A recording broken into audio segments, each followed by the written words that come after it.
New Orleans Saints at the Minnesota Vikings. Saints favored by 2.5 here, a couple 5-4 teams. Saints maybe finally hitting their stride these last couple weeks. And the Vikings, of course, they're hot. 5-4 now. Or 5-4 now after an 0-3 start, and Josh Dobbs. It's only one team. Yeah, only one team in the NFL has a longer win streak than the Minnesota Vikings. They're playing well, man. And it's not the 7-1 team, by the way, either. It's Jacksonville. And they did it with Dobbs, with just in a backup role, not even knowing the cadence. I mean, not even didn't know anything. Team not knowing anything. Didn't know his teammates, didn't know his cadence, didn't know the plays, knew nothing. It's awesome. Yeah. He had a fun Instagram post showing Creed and everything. Everybody's throwing the Creed, shout-outs for Kirk. Yeah. Did you see the Vikings fan, decked out in the Vikings gear, shave his eyebrows after the game in solidarity with Josh Dobbs?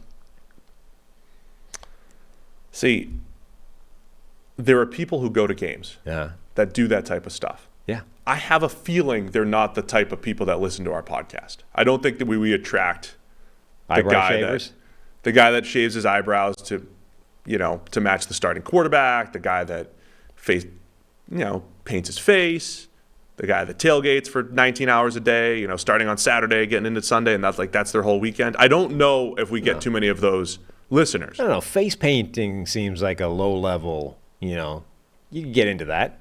Eyebrow shaving that's some pretty high level commitment. Yeah, but the guy that wears the Viking, you wear all the gear and that's your thing. Or Fireman Ed.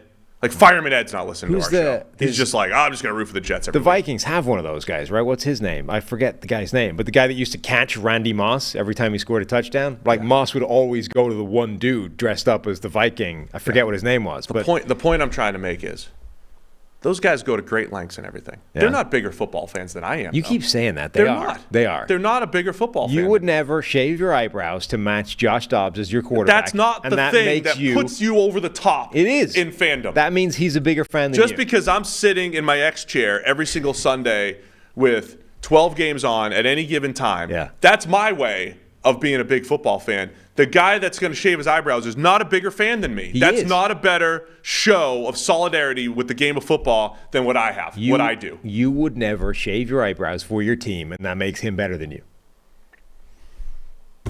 I wouldn't shave my eyebrows for much. That's what I'm saying. That's why he's a better fan than you. He's not a better fan. They're not bigger fans. The guy in the same row at the Bengals game the other day that was wearing the overalls with the Bengals stuff, that was drinking all day and I'm a big Bengals fan. He's not a bigger fan than me of football. Forget the eyebrow shaving. You're just objectively a terrible fan. When Tom Brady left the Patriots, you're I'm not even a Patriots fan anymore. I'm not a fan. You outright abandoned your team the second your quarterback left. Unbiased football analyst. You are an awful fan. Unbiased football fan. So, of course the eyebrow shaver is a better fan than you. I told you that. So is, in fact, almost everybody. Unbiased football analyst here is what I am. So we're gonna. But I'm a football fan of football. I root for the Shield. Rob Lowe. I'm Rob Lowe. That's the kind of exactly. That's my point. In a nutshell, that's a football done. Fan. You've made my point. I'm a fan of football. You are the Rob Lowe of football fans. Let's stick to the game, Sam. Let's stick to the game. 2.5. Saints are favored here in Minnesota. Yeah. I mean, the Josh Dobbs thing was fun last week. He played well last week. It was all sparked by, his ability to scramble, essentially. That's what started the comeback. It was that crazy play where he was backed up to the 32 and ends up getting a first down at the 3-yard line. The Saints have got this aggressive defense. They're going to be aggressive up front, but they're going to be aggressive with the receivers as well. They beat up receivers. They challenge throws at the catch point.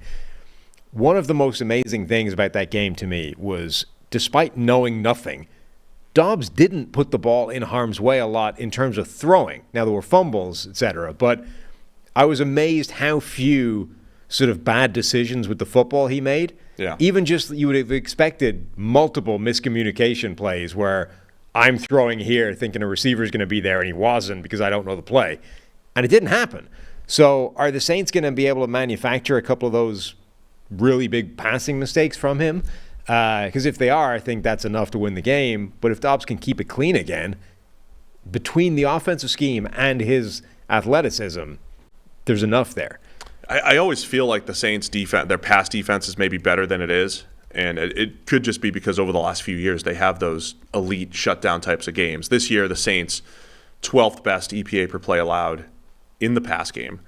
But as we saw last week, Paulson Adebo is playing great, making plays on the ball. Marshawn Lattimore is still there. I do wonder from a Minnesota perspective, are they just really good at receiver beyond Justin Jefferson? Or like, are they good, better than we thought with Addison and what they've gotten from guys like KJ Osborne, what they've gotten at tight end from TJ Hawkinson? Are they just better than we anticipated?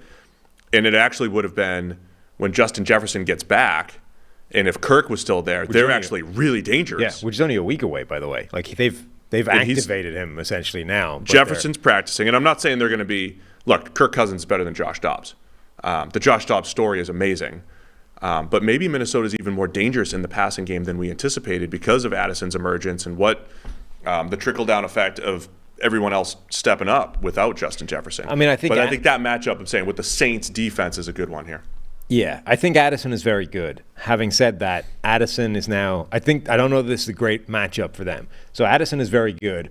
The characteristic of those New Orleans DBs is aggression, physicality. Yep.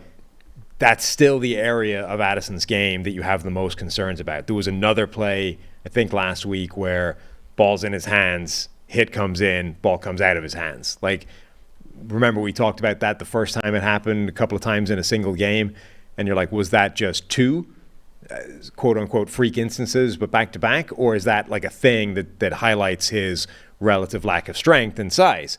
It happened a third time. It's still small sample sizes. It might just be a run of 3 plays where that's the thing, or that might be you're not as strong as Nuke Hopkins or T. Higgins or guys that are bigger than you. So this is another test where the thing the Saints are going to be testing is that physicality and that strength and that kind of thing. So if Addison isn't able to be a big factor in this game, now you're turning to KJ Osborne, to Brandon Powell, who's been pretty good actually, to TJ Hawkinson, to other players in that offense. It is different. Other side of the ball, after weeks of expecting the Saints to break out, I think they have these last couple weeks offensively, looking much better. Taysom Hill getting involved, and I feel like at the right times. Again, our friend Greg was like, hey, I wasn't expecting Taysom Hill to have maybe his best season at 33 years old, whatever he is, without Sean Payton. But here we are, Taysom Hill having a game like last week where he's throwing for a touchdown and he's catching a touchdown, and maybe it's the right time, right? Where a couple of years ago, I didn't like taking Drew Brees off the field for Taysom Hill, but given that as much as we've highlighted Derek Carr's struggles in the red zone, not just this year, but in previous years as well, Taysom Hill as the red zone change of pace might be just the right balance here for the Saints offense. Yeah, it's entirely possible. So Saints offense against this Vikings defense, the Vikings' second worst pass rush grade in the NFL. Saints bottom 5, bottom 8 pass blocking unit. I don't know if the Vikings can take advantage of that. So I kind of like the Saints to have another good game offensively here. Yes, unfortunate though it is, I'm agreeing with you. I also am going with the Saints.